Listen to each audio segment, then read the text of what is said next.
Selamat pagi teman-teman. Hari ini kita akan belajar tentang keluhan konsumen. Perilaku keluhan konsumen. Kenapa konsumen mengeluh? Konsumen mengeluh karena untuk menutupi kerugian ekonomi. Maksudnya mereka berusaha menukar produk agar memperoleh uang mereka kembali karena tidak puas akan produknya. Lalu yang kedua, membangun kembali citra diri mereka.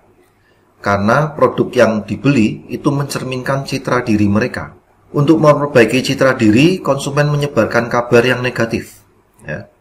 Lalu berhenti membeli, mengeluh pada perusahaan, dan bahkan kalau sudah kelebihan itu sampai mengambil tindakan hukum.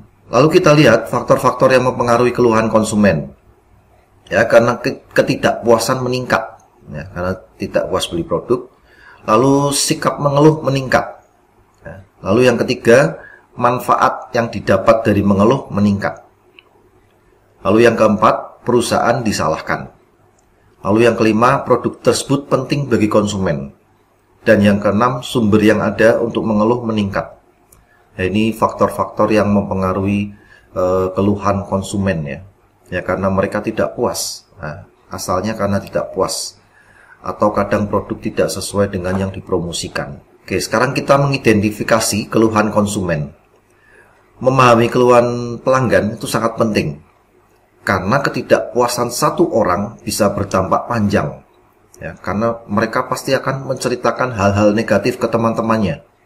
Makanya keluhan konsumen harus segera diatasi. Konsumen akan berbicara negatif pada orang lain. Hasil survei menunjukkan bahwa dampak konsumen tidak puas bisa menyebar hingga 40 orang. Bayangkan hanya karena satu orang tidak puas, 40 orang mendengar. Kan repot itu mengurangi pemasukan perusahaan. Keluhan konsumen itu bisa berupa penolakan, lalu celaan, penilaian, lalu pembandingan dengan produk lain, lalu tidak sanggup membayar. Karena tidak puas ini. Keluhan konsumen merupakan ungkapan emosional karena ada sesuatu yang tidak dapat diterimanya, baik produk maupun pelayanan. Jadi keluhan konsumen itu tidak hanya fokus di produk, tapi bisa juga pelayanan yang tidak memuaskan. Itu membuat konsumen emosional. Setiap keluhan konsumen itu harus diidentifikasi dengan tujuan untuk mencari jalan keluar yang paling tepat dari keluhan tersebut. Penyebab keluhan konsumen di sini pelayanan tidak sesuai yang diharapkan. Misalnya tidak sopan, tidak ramah, seperti itu. Lalu konsumen diabaikan. Sudah suruh menunggu tapi tidak ada penjelasan sama sekali. Lalu yang ketiga, keluhan tidak ditanggapi. Ini yang sering terjadi Jadi para karyawan tuh biasanya takut takut dimarahi, takut apa, akhirnya keluhan itu tidak ditanggapi. Karyawan pada ngumpet kalau ada keluhan. Lalu yang keempat, mendapat pelayanan yang kurang baik. Karena emosi, mungkin karyawannya juga emosi juga, seperti itu. Akhirnya emosi ketemu emosi, akhirnya pelayanannya kurang baik. Lalu yang kelima, konsumen kurang dihargai. Yaitu penyebab keluhan konsumen. Lalu yang keenam, produk yang dibeli tidak sesuai dengan yang dipromosikan. Ini sering apalagi yang di sosial media itu biasanya produknya bagus sekali, gitu datang beda jauh karena memang mereka memotret dengan sebaik mungkin Lalu yang ketujuh itu lamban dalam pelayanan. Ini juga penyebab. Lalu yang kedelapan, salah paham dalam komunikasi. Ini bisa terjadi karena karyawan salah menjelaskan atau gimana. Lalu yang kesembilan, kesalahan pengiriman barang. Jadi misalnya mintanya warna putih, datangnya warna krem. Ini banyak juga terjadi. Ada pula keluhan konsumen yang sudah mencapai puncak sehingga muncul kemarahan atau emosi. Wah, ini sudah marah banget nih. Sudah emosi banget Hal ini disebabkan oleh pelayanan tidak seperti yang dijanjikan, lalu merasa tertipu atau dipermainkan. Yang ketiga, merasa diperlakukan kasar. Ini lebih banyak ke pelayanan konsumen pelayanan karyawan ke konsumen.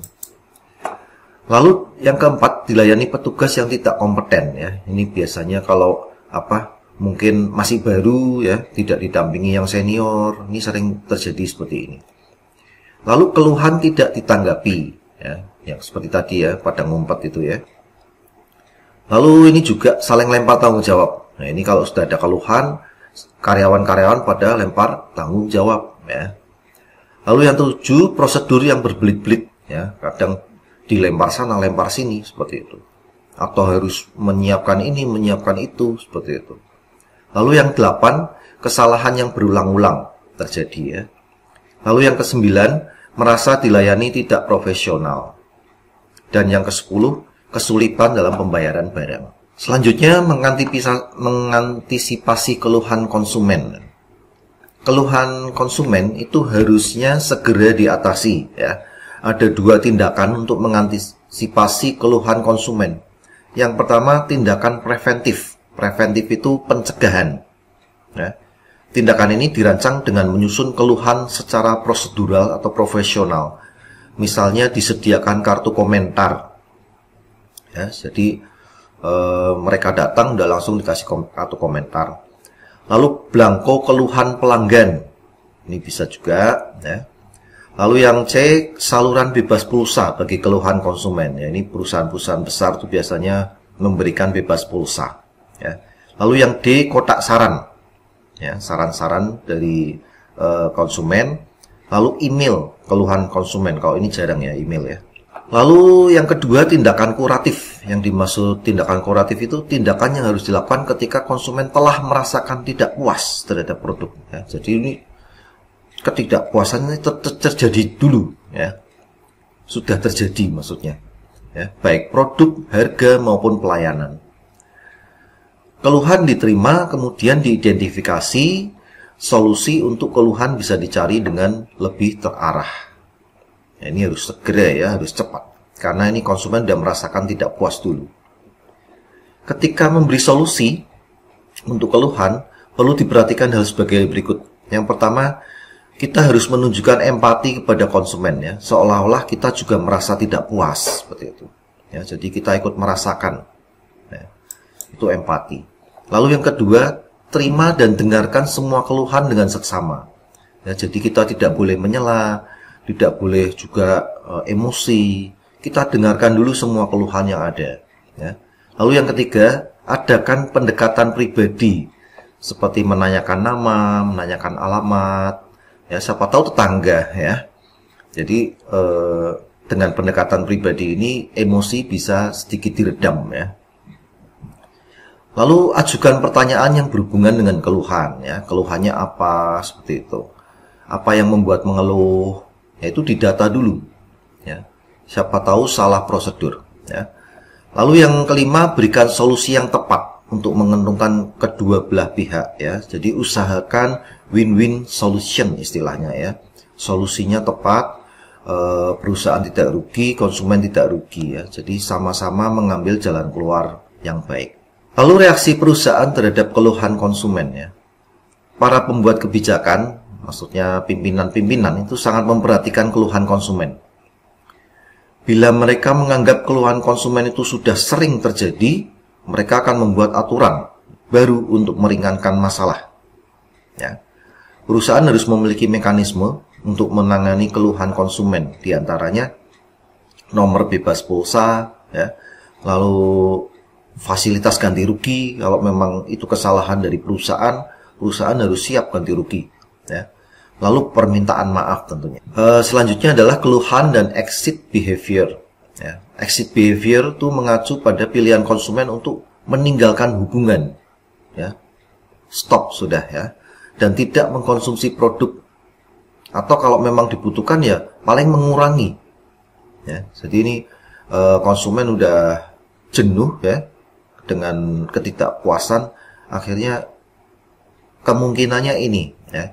Jadi benar-benar udah putus hubungan ya, atau tidak mengkonsumsi sama sekali, atau kalau memang produk itu penting paling mengurangi ya, biasanya beli 10 sekarang cuma beli 1 seperti itu. Lalu memberi solusi untuk keluhan.